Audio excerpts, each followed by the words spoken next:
La Guinée se tourne vers la diversification de son économie. Depuis l'indépendance, les ressources économiques du pays reposent essentiellement sur les mines et sur l'agriculture, avec une difficile absorption des jeunes. Ces 10 dernières années, l'entrepreneuriat est au cœur des discours et l'État a mis en place des mesures incitatives. Déjà, la création des entreprises a été facilitée grâce à la PIP, donc c'est facile de le faire. Pour les idées, on a mis un portail des investissements. Ce portail permet d'avoir l'information et les idées de projets ou d'abord des idées de filières d'investissement dans lesquelles les gens peuvent se lancer.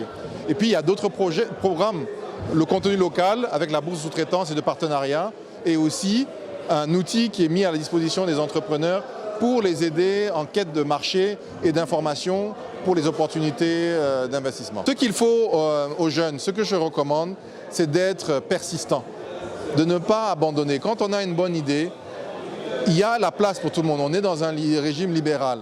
Il y a la place pour tout le monde, de ne pas abandonner, de poursuivre. Il y a toujours des voies et des moyens, et de s'informer pour pouvoir être mieux outillés à mener à bien leur projet. Pour pallier aux difficultés d'accès au crédit au niveau des banques, l'État guinéen a créé un fonds de plus de 100 milliards de francs guinéens. Les startups voient le jour et se voient accompagnés par des incubateurs de plus en plus nombreux. Les jeunes saisissent l'opportunité offerte par les TIC pour créer des solutions innovantes. Je propose des applications mobiles et des applications desktop, tout ce qui est informatique en fait.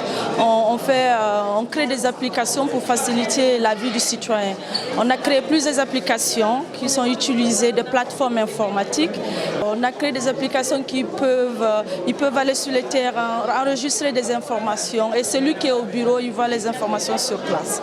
C'est vraiment tout le monde, tous qui veulent utiliser l'informatique. Sauf on a travaillé beaucoup avec le gouvernement, on a aidé beaucoup le gouvernement dans tout ce qui est modernisation. Là, on a commencé un projet avec les commerçants, les informels, comment les aider à gérer les stocks. Nous, notre spécialité, c'est de mettre en place, on va dire, des centres incubateurs pour les entrepreneurs. Comme je vous l'ai mentionné, on en a un à Dakar, un à Abidjan et un à Bamako. Et donc voilà, donc nous, on voudrait bien mettre en place un centre pour les entrepreneurs en Guinée, bien entendu en partenariat avec des entrepreneurs guinéens. Donc là, on est en train de rechercher 3 partenaires guinéens avec qui on va lancer un centre, un hub, un incubateur à Conakry dans les mois à venir. Pour mieux accompagner les jeunes entrepreneurs, le Salon des entrepreneurs de Guinée, SADEN, les met en réseau avec les chefs d'entreprise ayant une forte assise. 2 jours de discussion et de réseautage par an, au cours desquels les obstacles à l'entrepreneuriat sont décelés et débattus. Le salon vient en fait d'un constat de certaines difficultés que les entrepreneurs ont, la plupart des jeunes. De rentrer en contact avec les organismes de financement. Selon les enquêtes préliminaires que nous avions faites, c'est une préoccupation qui était en numéro 1 en réalité des difficultés que nos entrepreneurs avaient.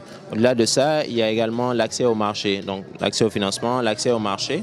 Et l'idée aussi était de favoriser le réseautage entre les différentes parties prenantes de l'écosystème entrepreneurial, de façon à ce qu'il y ait une sorte de coaching, de mentorat qui puisse s'installer entre les différents participants.